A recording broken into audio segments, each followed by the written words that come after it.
Kenapa satu sifat yang harus bagi Allah?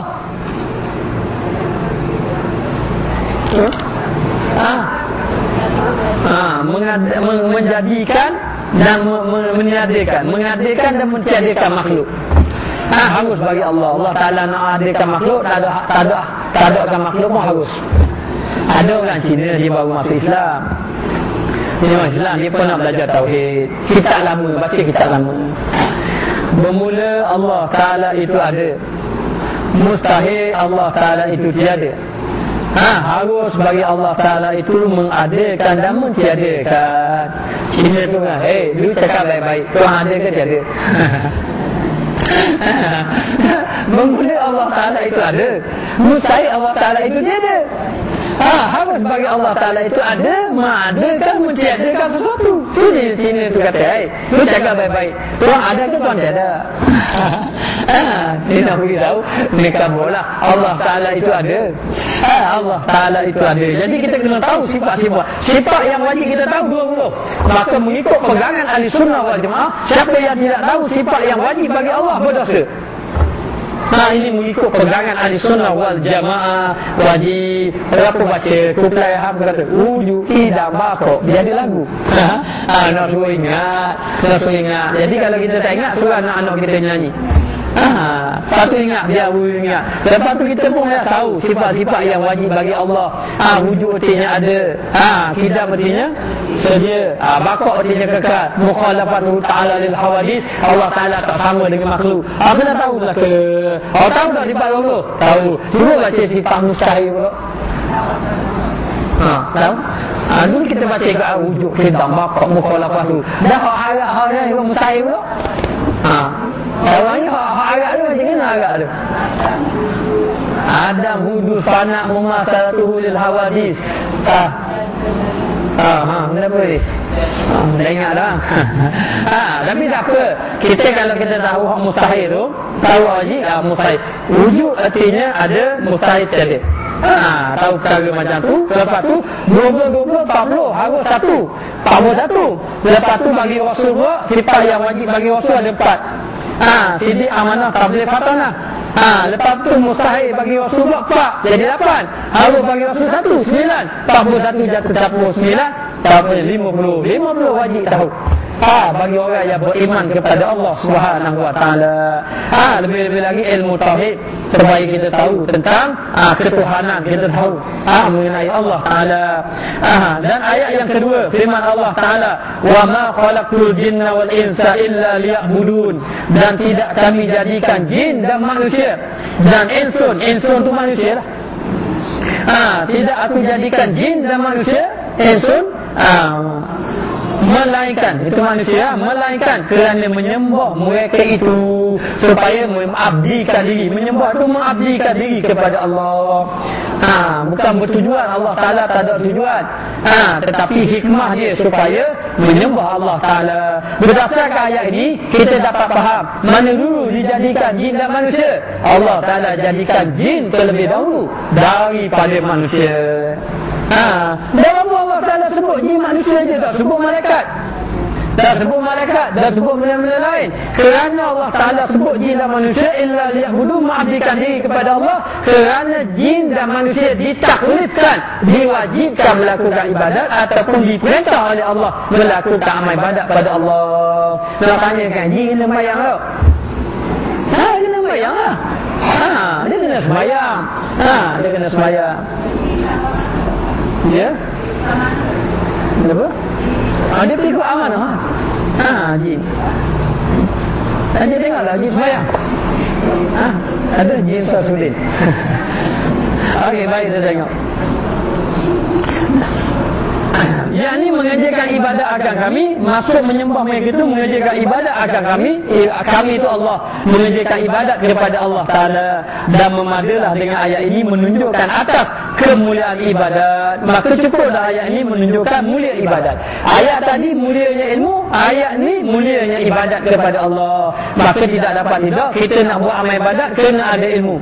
Dan tidak dapat lidah kita sebagai hamba Allah kena melakukan amal ibadat kepada Allah Subhanahu Subhanahu wa taala.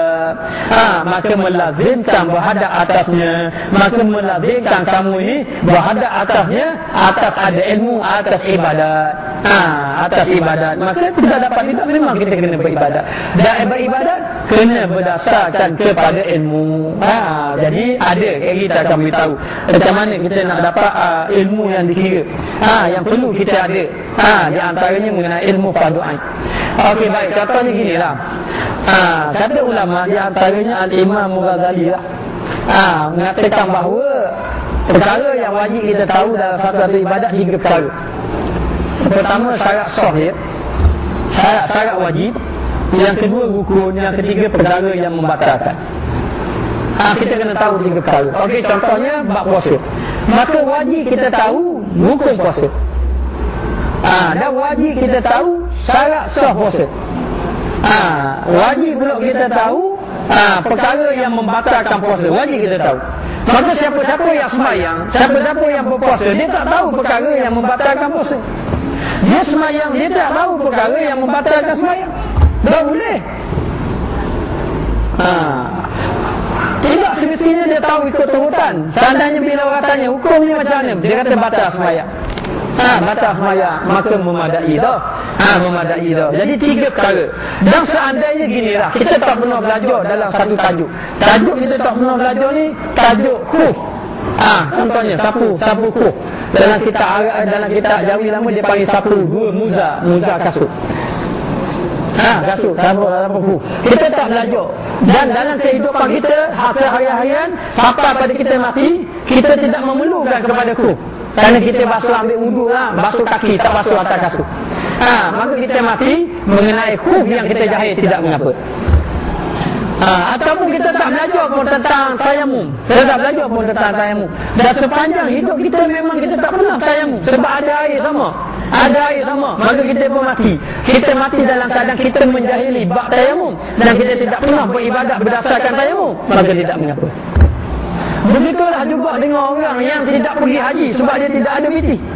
Dia tak pergi haji, tak ada piti, dan dia tak tahu hukum haji, bab-bab haji sebab dia tak ada piti. Dan dia tidak perlu melakukan ibadat tadi sebab dia tidak mampu. Maka mati dia dalam keadaan yang pertama tidak menunaikan haji sebab dia tak mampu.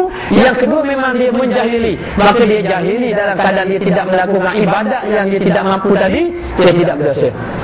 Okey, sekarang ni berapa ibadat yang kita buat? Sembahyang. Kita sembahyang. Maka wajib kita tahu tentang sembahyang.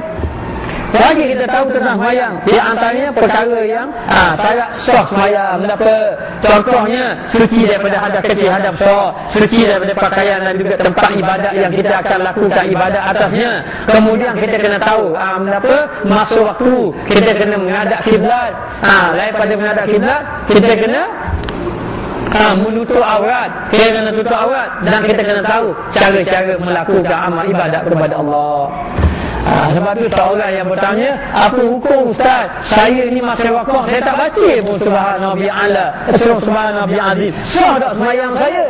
Ikut zahirnya sah sebab sunat, tapi hukumnya tidak sah sebab dia jahil. Dia jahil.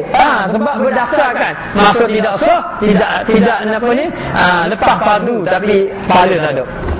Sebab menjahili di atas ibadat yang dia lakukan. Ini akhabah ilmu yang perlu kita ketahui. Maka tidak dapat tidak, kita kena belajar, kena tahu. Kalau kita duduk rumah dah tahu ada ibadat apa yang kita buat. Okey, sekarang ni ibadat sembahyang kita buat sama, kena tahu. Lepas tu dapat bab puasa, kita pun kena tahu. Lepas tu kita pun nak sembahyang raya, kita pun kena tahu.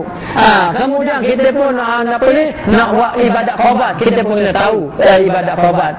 Kemudian kita pun nak musafir, kita pun kena tahu mengenai musafir, sembahyang musafir macam mana dan sebagainya. Jadi tidak dapat tidak, kena ada. Kalau halangan ni pun kita tak boleh, macam mana kita nak sampai pada Allah Subhanahu wa taala? Sebab tu wajib kita belajar. Jangan rasa rugi masa. Jangan kita utamakan benda-benda yang lain, kecuali benda yang sangat utama yang kita tak boleh tinggal yang ni. Kecuali itu saja. Tapi dalam bab-bab lain jangan kita rugikan masa kita dengan melakukan perkara yang sia-sia. Baik, kita tengok. Maka tidak dapat tidak, kena adalah akhabah ilmu tadi. Maka besarkan olehmu dengan pekerjaan ini. Besarkan maknanya utamakan. utamakan. Utamakan. Ada benda tak boleh lagi. Dah jadi gitu. Dah ada benda dah tak boleh lagi. Maknanya jadi benda hak tak buat tak utama. Sama kita kena utamakan. Utamakan bukan apa? Utamakan untuk kita nak baiki ibadat kita. Dan baiki ibadat kita ni sebab apa kita perlu baiki? Sebab kita nak bawa ibadat kita depan Allah. Ibadat kita ni bukan saja-saja ni akan dikira. Maka besarkan olehmu, maknanya utamakan. Utamakan. Ini keduanya. Yakni apa keduanya? Keduanya pekerjaan ilmu dan juga ibadat. Yang dimaksudkan daripada menjadikan dua negeri yang dimaksudkan. Yang kita nak tuju. Yang dituntut, yang kita nak masukkan daripada menjadikan dua negeri. Kenapa? Dunia akhirat. Dua negeri itu dunia akhirat, bukan negeri Kelantan gitu kan? Bukan. Ini bahan negeri Kelantan gitu kan? Dua negeri, dunia dan akhirat. Kita naklah ke dunia pun kita nak senang, akhirat pun kita nak senang. Dan akhirat lebih-lebih lagi kita nak senang. Kalau kita tak senang dunia, kita nak akhirat senang. Jangan kita kata biar akhirat tak senang, saya dunia senang. Jangan itu. Jangan, kita nak dunia dan akhirat. Dan akhirat lebih utama. Ada pun dunia kerana tempat berusaha. Dengan dia tempat kita bekerja. Usaha buat amal ibadat. Dunia ni tempat kita buat amal ibadat. Sebab tu kata Sayyidina Ali, al-yawm amalun bila hisabin, ghadan hisabun bila amalin. Dia kata hari ini kita buat amal ibadat, tak dikira lagi. Tak kira lagi. Allah Ta'ala tak khabar. Pamaya tu, mari mereka khabar. Boleh 400 maka. Dah tak khabar gitu, dah khabar. Hari ni bonus banyak. Ada orang tu buat ibadat tu, tunjuk. Bonus banyak. Kita pun tanya mereka, banyak mana? Katanya Allah Ta'ala buat 3 kali ganda. Gitu benar mesti 10 tekak bangunan ni. Maknanya kalau lepas daripada balik akad wari apa ni, wari bunyi seseorang. Lepas mayang nak wali pahala. Lepas tengah mayang buka bunyi. Lepas mayang pintu kok dalam bonek kereta wali pahala. Lepas tu tanah esok jumpa tu. Ada gitu. Kalau ada gitu semua. Kalau ada rebek dekat pejabat tu. Apa semua? Gapo. Boleh lalu. Tapi bahagian ibadat jauh. Maka dunia ni tempat kita usaha. Kata Sayyidina Ali, dunia ini kamu beramal. Tak ada kira lagi. Tak kira pahala Allah Ta'ala akan bagi pahala. Allah Ta'ala tak beri balasan lagi. Tak